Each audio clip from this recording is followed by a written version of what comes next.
Biopsy एक ऐसी प्रक्रिया है जिसमें शरीर से टिश्यू का छोटा सा सैंपल लेकर उसके स्लाइड को देखकर अनुमान लगाया जाता है कि वह कोशिका सामान्य है या कैंसर युक्त है। आप जो चित्र देख रहे हैं यह एक ऐसे क्लिनिकल ट्रायल का हिस्सा था जिसे दुनिया के 900 पैथोलॉजिस्ट को दिखाया गया ताकि पैथोलॉजिस्ट के बीच डिसएग्रीमेंट्स के लेवल का अनुमान लगाया जा सके।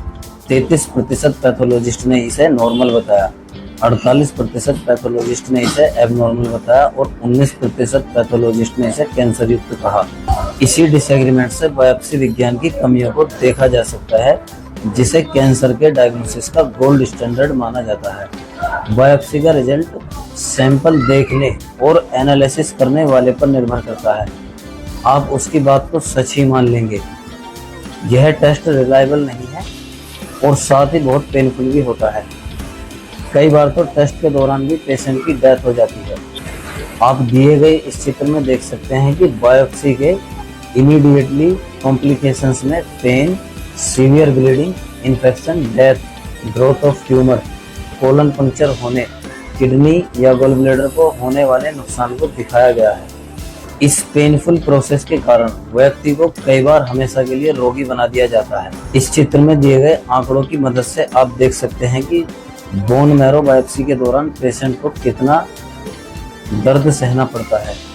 इस प्रक्रिया को सहने का मानसिक और इमोशनल बोझ तो एक और रहा, यह टेस्ट फिजिकली भी इतना पेनफुल होता है कि पेशेंट इसे सहन नहीं कर पाता। इसी प्रकार मैमोग्राफी में ब्रेस्ट का एक्सरे इमेज लिया जाता है।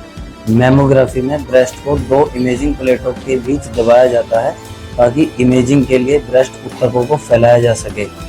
आजकल यूज में आने वाला मैमोग्राफ इक्विपमेंट ब्रेस्ट पर लगभग 20 से 22 किलो तक का भार डालता है। इसमें हैरानी की कोई बात नहीं, इससे बहुत ज़्यादा दर्द हो सकता है। हालांकि इसके साथ ब्रेस्ट पर पड़ने वाले दबाव में हेल्थ के लिए सीरियस रिस्क भी शामिल हैं। केवल 10 किलो का भार ही किसी कैंसर युक्त ट्यूमर को और नुकसान पहुंचाने के लिए काफ़ी होगा और डिफेक्टिव सेल्स को ब्लड स्ट्रीम में मिलने में देर नहीं लगेगी। इसे समझने के लिए आप एक सिंपल सा एग्जांपल ले सकते हैं। आप 2 संतरे लें, उनमें से एक संतरे को अपने हाथों से जोर से दबाकर 1 सप्ताह के लिए रख दें। 1 सप्ताह बाद दोनों संतरों को उठाकर देखें।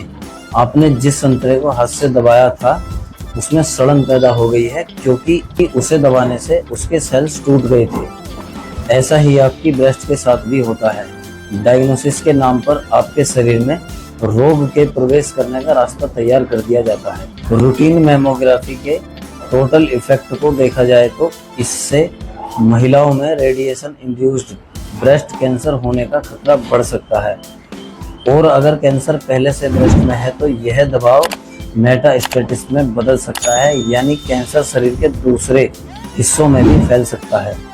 किसी भी तरह के कैंसर के लिए प्राकृतिक चिकित्सा में बहुत ही सरल और बिना दवाइयों के, बिना किसी ऑपरेशन के, केवल अपने भोजन में कुछ बदलाव करके बहुत ही प्रभावशाली इलाज है। किसी को भी अगर इस तरह की कोई परेशानी हो तो हमसे संपर्क करें।